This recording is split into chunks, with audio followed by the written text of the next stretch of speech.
This is Optometrists Building Empires, and I'm your host, Ankit Patel. Each week, we'll explore the journey of multi-practice ownership and leadership in optometry. Join us for insights and strategies from the top minds in our field. This show is sponsored by My Business Care Team. My Business Care Team helps your office increase revenues, reduce costs, and reduce staffing headaches. Let's build your empire together. Today's guest I'm excited to introduce you to because he's got a unique background and he's always fun to talk to. He's an award-winning optometrist dedicated to providing exceptional eye care while educating and connecting with his community. He's also named the 2016 Young Optometrist of the Year by the British Columbia Doctors of Optometry, and he remains passionate about advancing eye health. He's also the host of Canada's #1 optometry podcast, the 2020 podcast, as well as being a TEDx speaker. He's a co-owner of Clarity Eye Care, which has 3 locations in British Columbia, Canada. Please welcome Dr. Harbir Sian. Harbir, welcome. Thank you, man. Thanks, Ankit. Appreciate it. Appreciate you being here. Thanks for the long intro. Well, I feel like I could have gone longer, to be honest. Like, you've got some pretty impressive things you've done. I appreciate you. Know, the Young Optometry Award being 10 years ago makes me feel not so young anymore.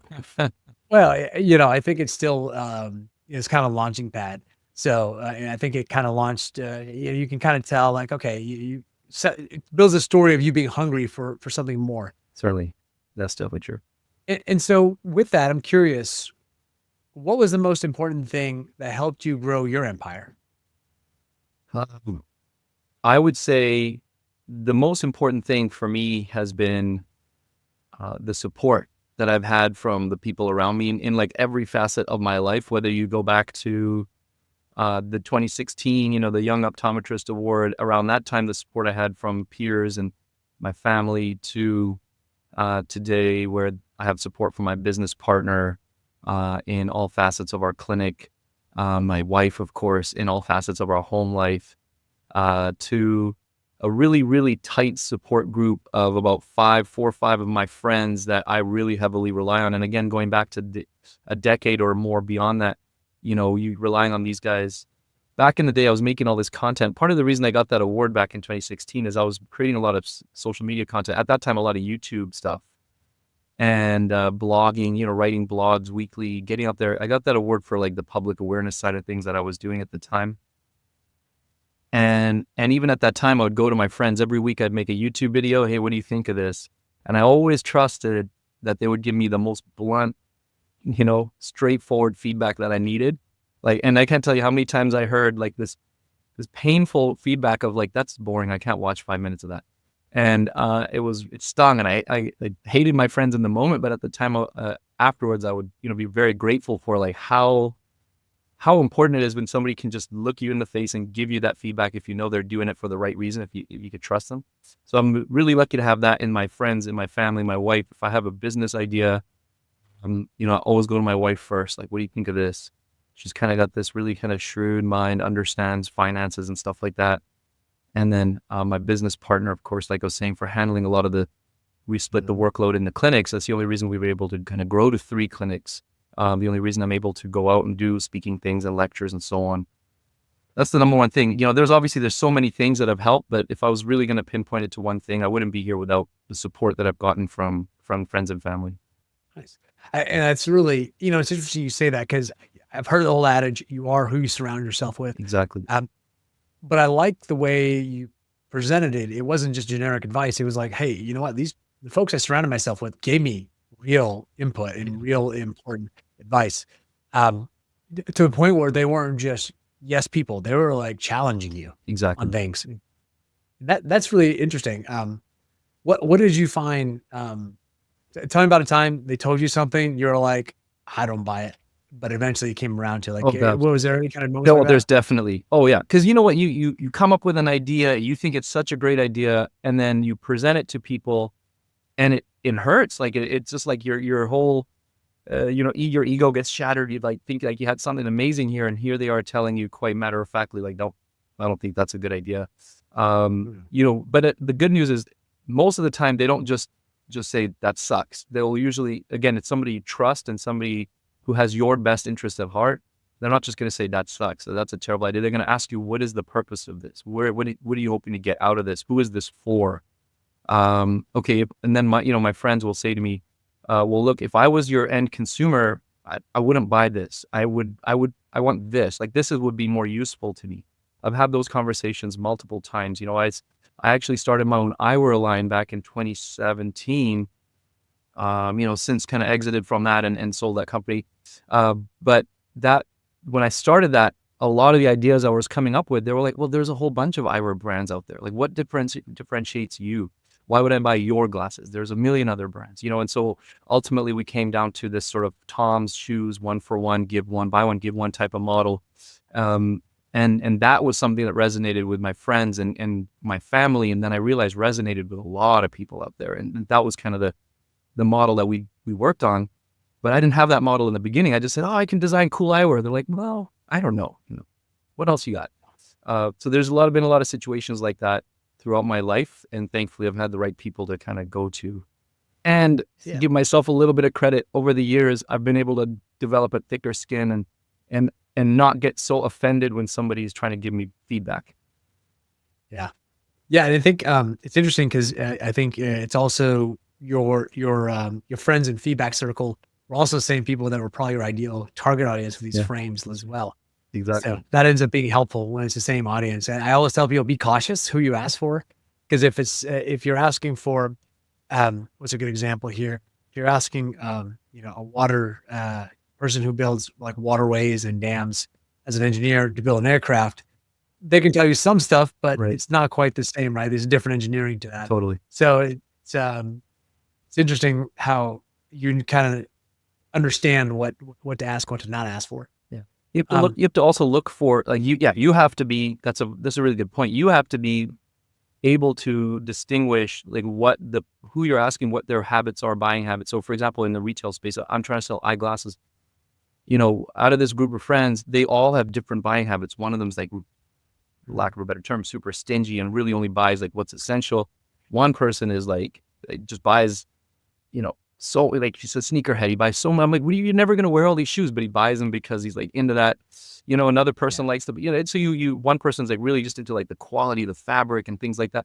So you can kind of learn from what is a sneakerhead? How does a sneakerhead think? How does a frugal person think? How does somebody who's really thinks about quality, is willing to spend money on quality? How do they think? And you start to try to like parse out those things and use those to your advantage. And so we do that in our clinic too, right? So we're trying to develop our patient experience, patient journey.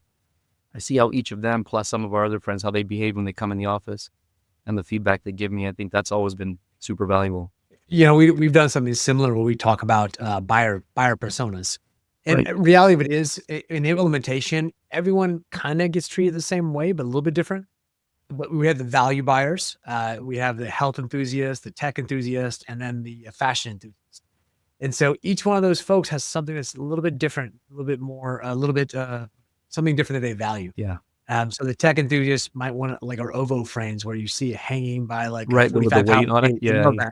Oh, that's so cool. Yeah. But the health enthusiast really wants to hear about the dry eyes and how can I get an FDA approved, treatment for that? Versus the fashion is like, what's the coolest thing out there? What are the colors? So give me the loud one, you're the bright one. Yeah, 100%. Yeah. Yeah. So as you're going through, you building your practices, what did you run into? Like, how do you use your group of, I'll call it your inner circle of people to give you feedback? What did you run into that you didn't expect as you grew? What were some things they were saying that you didn't expect, or things that you ran into that you didn't expect? Oh, there's always obstacles. One of the, not sure if this is directly answering your question, just because this is top of mind right now. And I'm, given your area of expertise, with a lot of the work that you do on the back end, HR and staffing and like human, just people management is like the biggest thing that's been like a hard part for us over the last, I don't know, handful of years, definitely since COVID, and beyond. But, and one of my friends, coincidentally, the people that is in my inner circle, one of my friends is, he's a director. He's in this large organization. He oversees, roughly 100 people or so. He has maybe 10 people directly reporting to him, but overall has about 100 people under. And so I never thought he's just my friend that I've been hanging out with for all these years, and we go have beers and we chit chat and we, shoot the breeze. But you forget, like, these are your friends are, working people and professionals, and how his experience in human resources and overseeing all those people has been quite beneficial to me in helping kind of develop some systems. He works in a completely different industry, but, understanding how to talk to somebody who's your manager versus somebody who's a front desk person or pre-test person, and setting up the systems and training and all of that kind of stuff. He's been really helpful in that for me too. That was never my strong suit. My business partner is a lot better at that than I am, but learning those things from them has been super valuable. So that's like a secondary to your original question. What's been the number one thing most important to me? That support system. But from that, learning better about systems and learning better about human resources and dealing with people, that's been super valuable and something I didn't really foresee. I always thought, you've seen this a million times. An optometrist, we come out of optometry school, we don't really know, most of us. There's some few of us who are good at business, but most of us are not. We just think I just open up a store and hang a shingle and let's see what happens kind of thing. And that was me too. And so it's like, there's been, for me going in that green, there's just been a whole bunch of things unforeseen. I didn't realize I need to build that relationship, and all these things. And so I've been lucky to have resources, available to me through people that I know that have helped me with it. But I've also had to start to like really train myself in different business aspects that I didn't really think I would have to. You realize how little you know about business when you start actually running your own business. Well, I think that's a credit to you to have the humility to do that, because I think doesn't always happen. I've been humbled a lot of times, but I've been way more arrogant in a business Wow. than I'm I sure thought. we've all been there. So you learned a lot faster than I did. It took me to my 40s realizing. Hey, that's why, hey man, I'm 42. I'm 42 now. So I feel like I'm learning more now than I did that like 10 years ago, right? But that's a good sign, I think, right? You continue to grow. Yeah. Hopefully. The more I don't know how the saying goes, but generally the more you learn, the more you realize how little you actually know, right? So I think as time goes on, you're like, oh, cool, I learned this new concept and I'm so proud of it. And I go tell my friend, they're like, yeah, where the hell have you been? That's what we've been doing for the last 10 years. Yeah. And it humbles you. Whoa. It humbles you. Whoops. I thought I just stumbled on something brilliant. And it turns out it's what everyone else has been doing for the past decade. Yeah. Like, I just found out sliced bread, guys. Yeah. Like, I know. I get it every week at the grocery store. But listen, then I have to tell myself, like, okay, maybe you're 10 years behind, but at least you know it now, right? Like, it's okay. Let's just get one more, take the next step now. That's it. Yeah. I think everyone has their own path and journey for sure. So I think one of the things that I really found that was helpful for me in that was, like you said, having the right people that surround yourself with, because they'll give you insights that you don't necessarily get.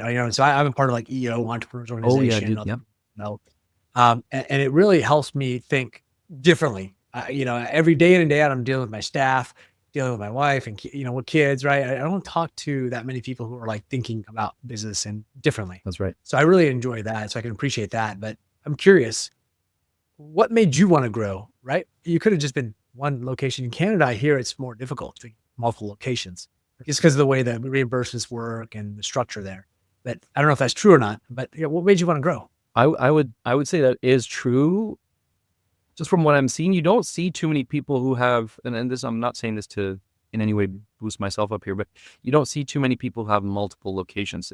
Usually, I think the more efficient way to grow is just to continue to grow your one practice as large as you can, and rather than having multiple locations, just the way it is in Canada. But this is just the path that we've ended up on, is to have our locations are pretty spread far apart.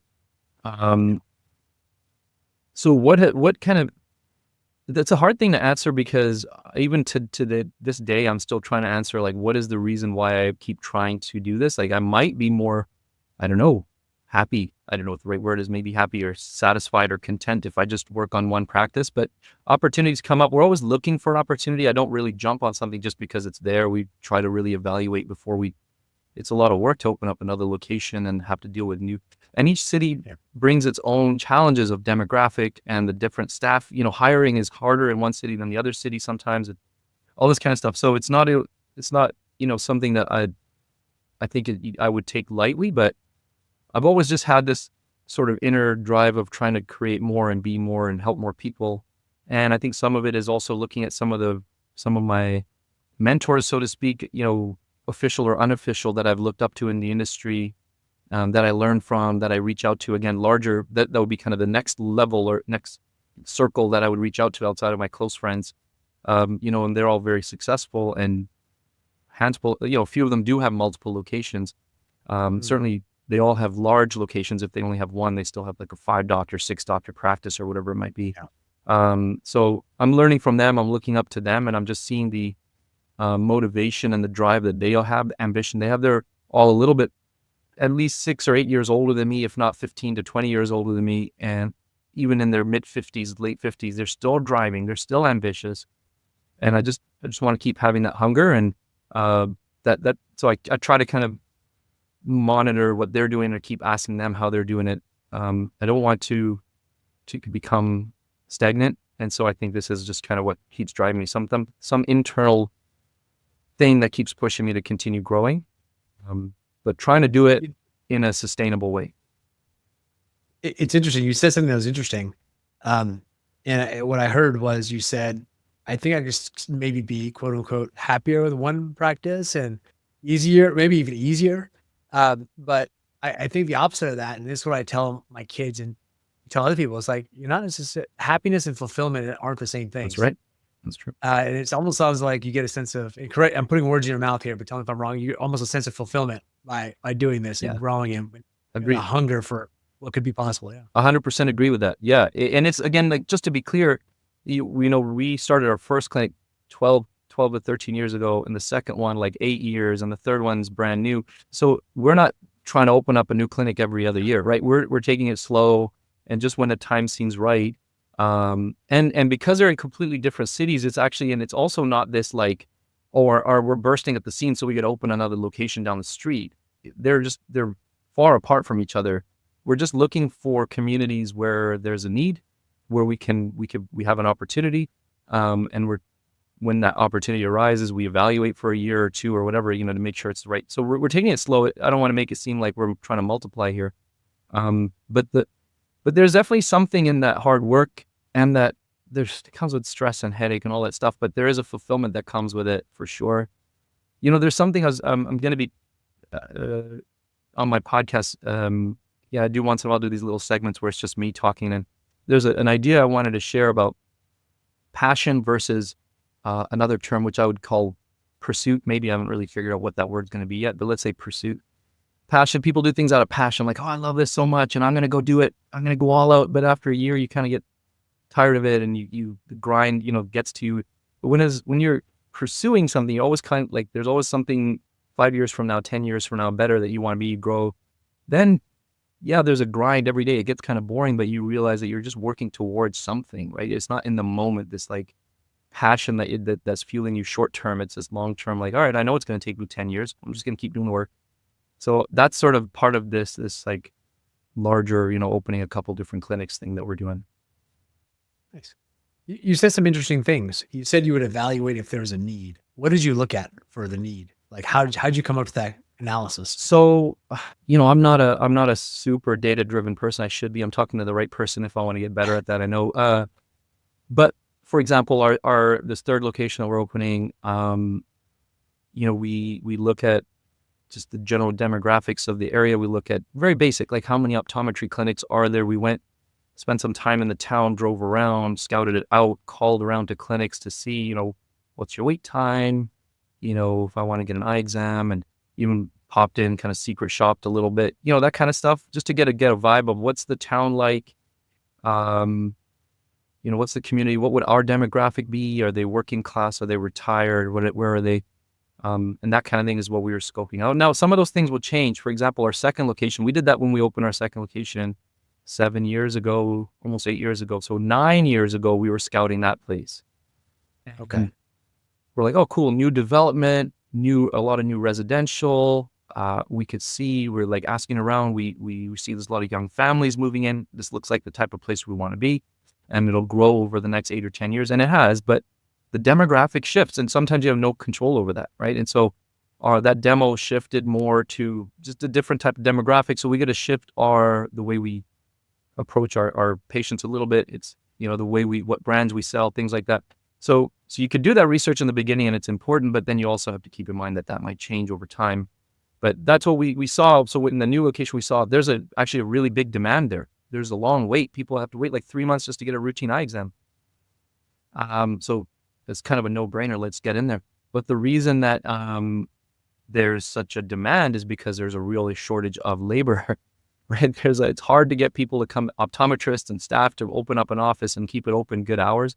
So that's the challenge we've been facing over the last few months, is getting staffed and ready to rock at full speed the way we want. Because that place can go quickly.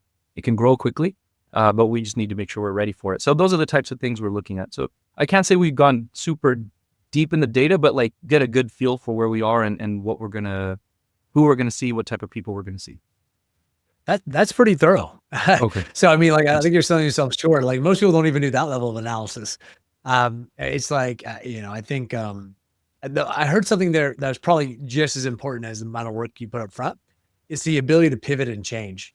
So there's I don't know, there's several cycles like PD, plan, do, check, act, or OODA, but these are like loops of feedback. But it sounds like that's a theme I'm hearing in Oh, that's your So yeah, growth. Yeah. I'm glad I'm doing the right things. I just can't tell you.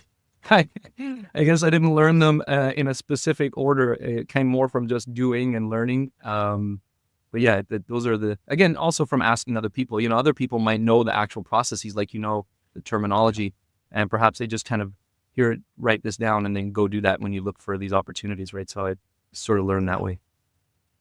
Well, yeah, and then the theme of, hey, you're getting feedback from your peer group, your friends, family, your people you're surrounding yourself with, your business partner. You're getting feedback from your patients. You're understanding what's going on. You're changing. You're adapting. Even you briefly mentioned it, but you've made it a couple of pivots in your frame company too. Yeah. Right. Based off of feedback. It wasn't stagnant, which is a theme that I'm seeing, which I think is an important point to highlight, that, hey, it's a living, breathing That's right. thing, your business. Very true. Very true. And it's hard. It's kind of painful. Again, humility is so key in all of this. Like you said, I definitely want to borrow that from you, because there's a lot of times where you want to be like, no, I'm right about this, or admitting that you're not necessarily wrong. You're just learning, right? It's you win or you learn. That's all it comes down to. And there's been a lot of times, as you know, in business, it happens where I'm like, man, I can't believe I failed so bad on that. I lost thousands of dollars potentially on this thing that I was trying to do. And I could just tuck my tail between my legs and be like, I'm just not good at this. End of story. Or like, okay, I'm not good at this yet. Let me just try to figure this out. Let me take that loss, but I'm okay to keep moving forward and make that pivot and that change. I think it takes a little bit of that humility and a little bit of a thick skin to just kind of accept some of those downturns. Because if you just keep at it, and then sometimes randomly you get lucky, right? That's the other thing about luck. People always say, oh, you got lucky, blah, blah, blah. I've been doing this for 10, 12 years now, and I've taken a bunch of those. I was in the wrong place at the wrong time a whole bunch of times. So now, luckily, I'm at the right place at the right time. But just sheer numbers sometimes. The more at-bats you have, the more likely to hit a home run, right? So you got to keep going. Yeah. Yeah, is it probability or is it luck, right? Yeah. I think it's probably probability is probably in most cases, right? You have more shots on goal or more at-bats, like you said. Exactly. Yeah, absolutely. Exactly. So knowing how you like to learn and adapt, how are you dealing with you mentioned a little bit, but how are you dealing with the current labor market? How are you finding opportunities, labor, finding staff that can do what you want and create the environment you want? Yeah, that's another sort of a numbers game, man. We went from like this sort of hire slow, fire fast type mentality, but that pre-COVID, but that was hard to do because it was such a shortage.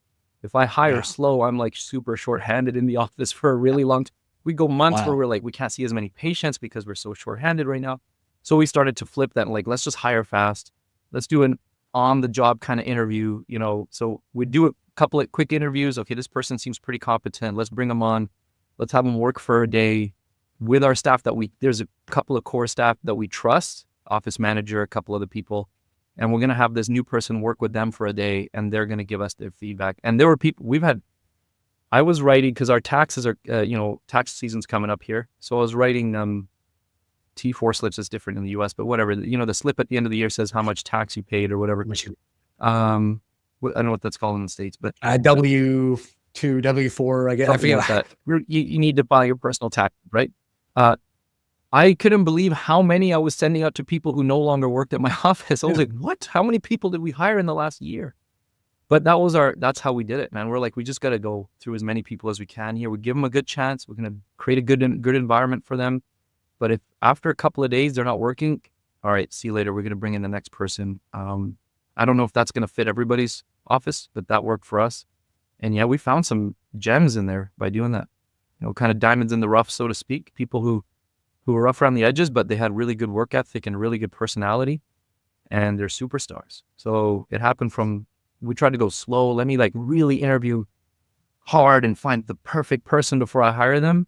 That wasn't working for us. So then we flipped the script. Let's go fast. And that person's great. Let's keep them on. So anyways, seems to be working right now. Knock on wood.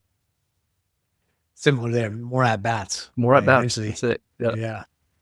That's cool. That's actually interesting. The first time I've heard that strategy. I don't know if it's a good strategy. It's just working for us right now because we're honestly, we're just throwing stuff at the wall to see what stuck. And it takes a bit more effort. Like, you don't want to have to keep training people over and over, right? Ideally.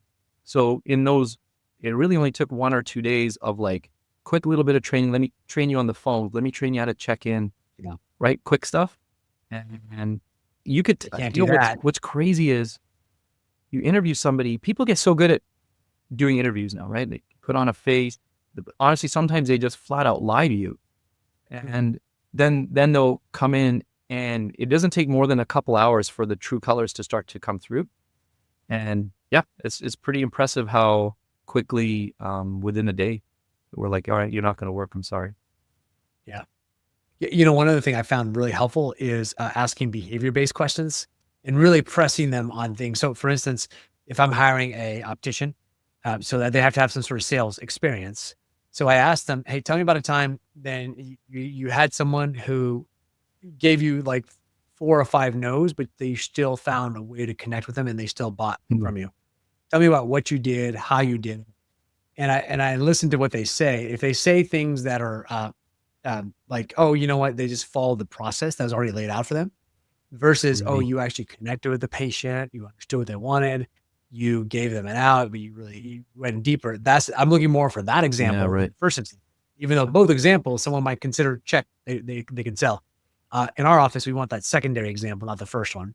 Because we're creating a different environment than like a Luxottica or a LensCrafters or somewhere, right?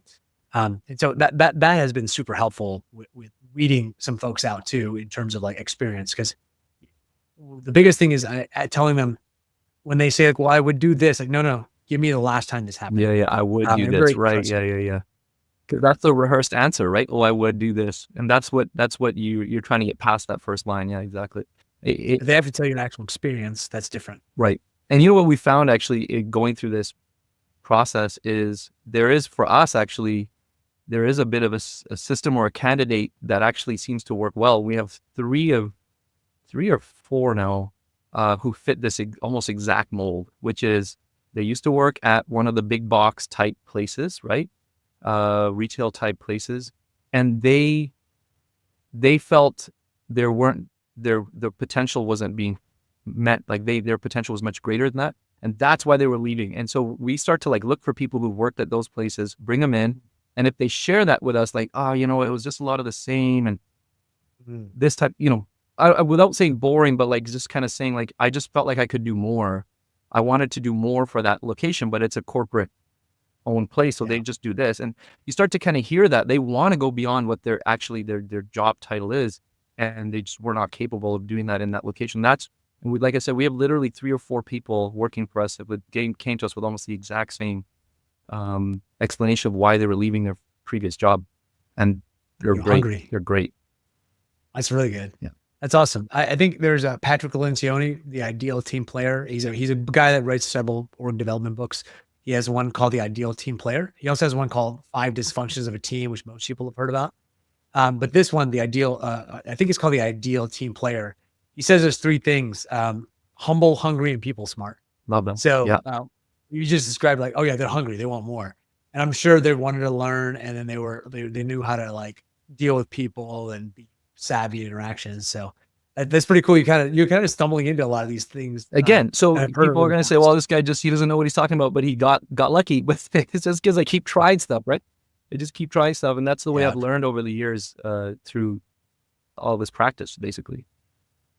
I wouldn't say lucky when you were like having to completely shift your hiring policy to just get as many people on board. Well, I'm Like, maybe not doing it the most efficient way, but some of these things are working for us, thankfully. well, I think that's important to highlight because it's not always roses, right? I think it's tough. Sometimes you have to make like there's decisions you have to make that aren't ideal. There's trade-offs. That's true. And I think that's a great point. It's like, hey, we had to get people in the door. So this is just what we switched to. Is it great? Is it ideal? No.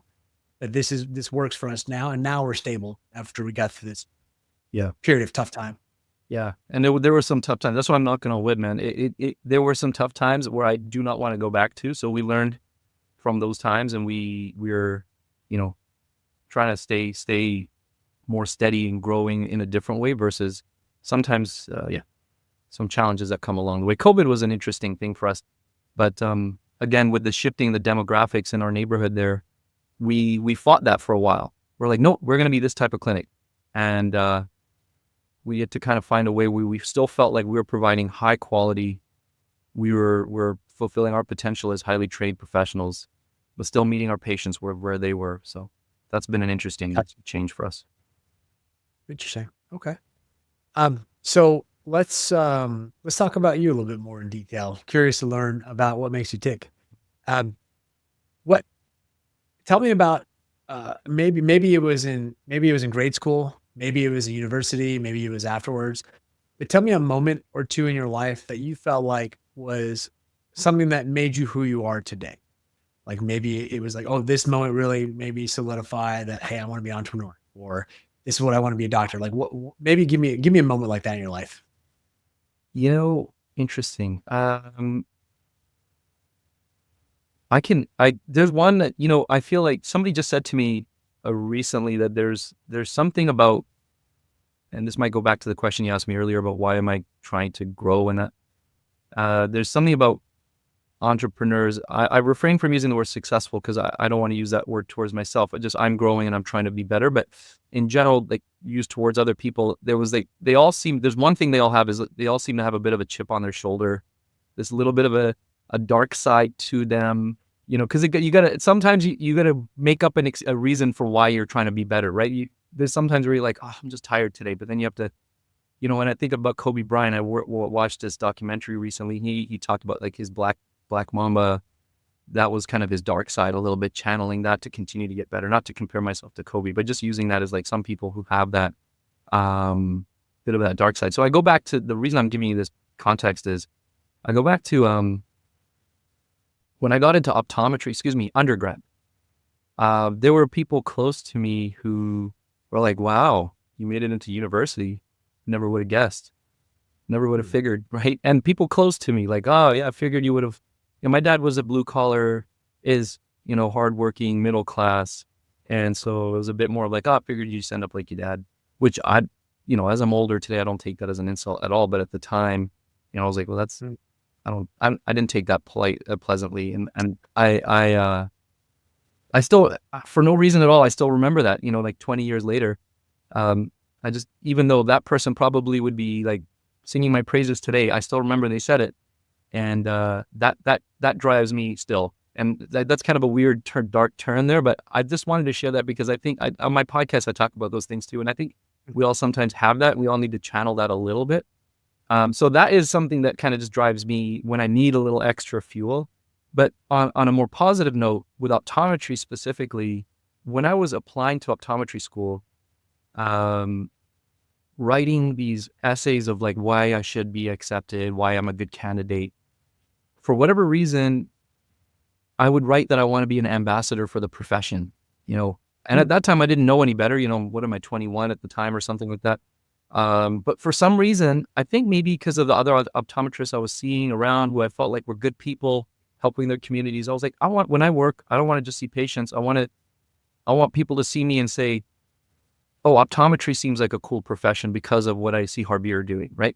And I came out of school, I started writing blogs, like I was telling you earlier. I started making YouTube videos. Public education was a big thing.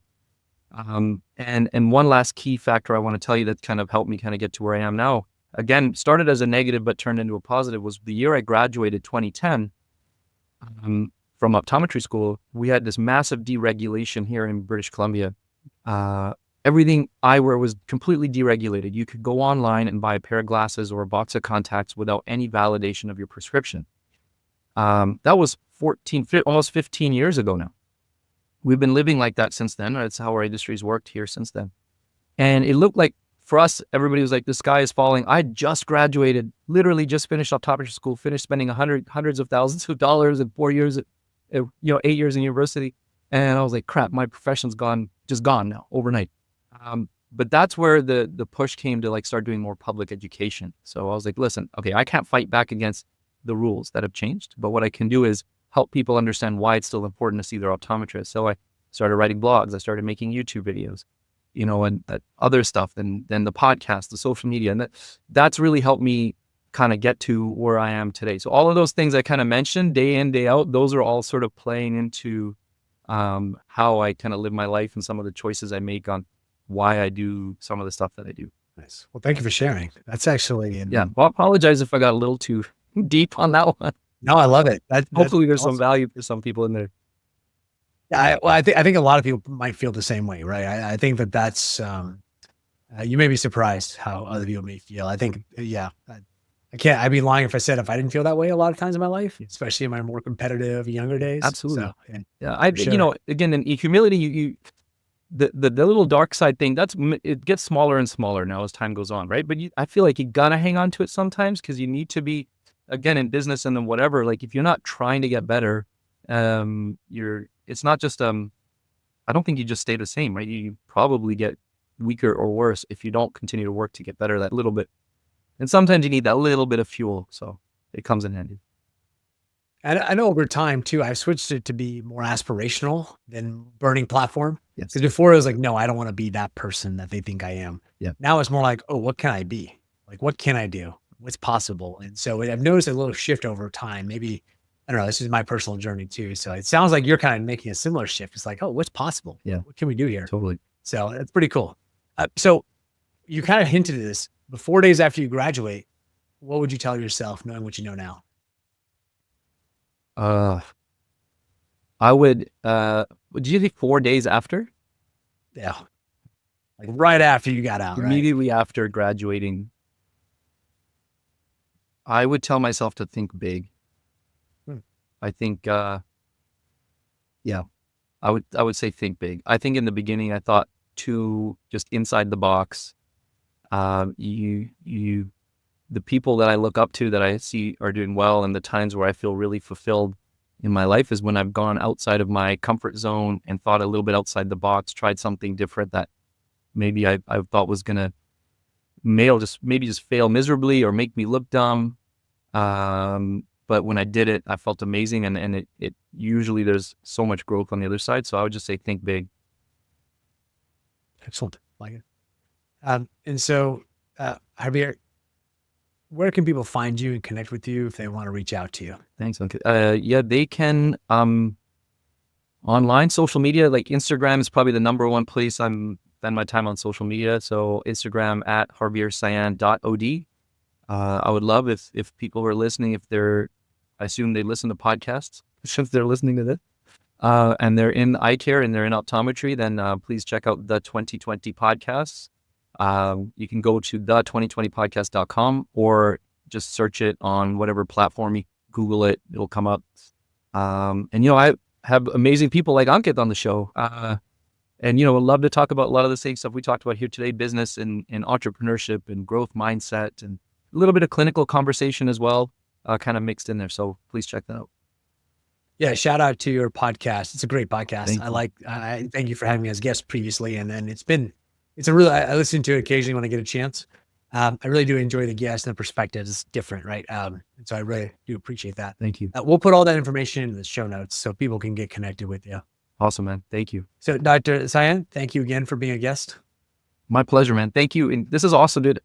Quick shout out to you. The handful of times we've spoken, I've gotten to know you better, and I'm always so impressed with what you're building, dude. It's incredible. Keep it up. And every time I talk to you, you're like, oh, I just finished, or I'm just working on this thing, and I just tweaked this thing, and I'm like, I need that. I need that if my business. So thanks, man. Appreciate it. Well, no, appreciate it. Thank you so much for that. And then thank you, audience. And if you learned something today, laughed, or just found it interesting, Please share the YouTube or the podcast link with folks and subscribe. Thank you again, Harbir, for being a guest. And this has been another exciting episode of a podcast of Optometrists Building Empires. That's a wrap on another episode of Optometrists Building Empires. Thanks for joining. For show notes and more, visit buildingempires.live. This show is proudly sponsored by My Business Care Team. My Business Care Team was born out of staffing challenges my wife and I faced together, managing multiple optometry locations. We refined our approach at classic vision care and now offer our expertise to others. If you're experiencing challenges with staffing and you'd like to set up a discovery call, we'd be happy to help you and connect you with the right resources. We'll see you next time.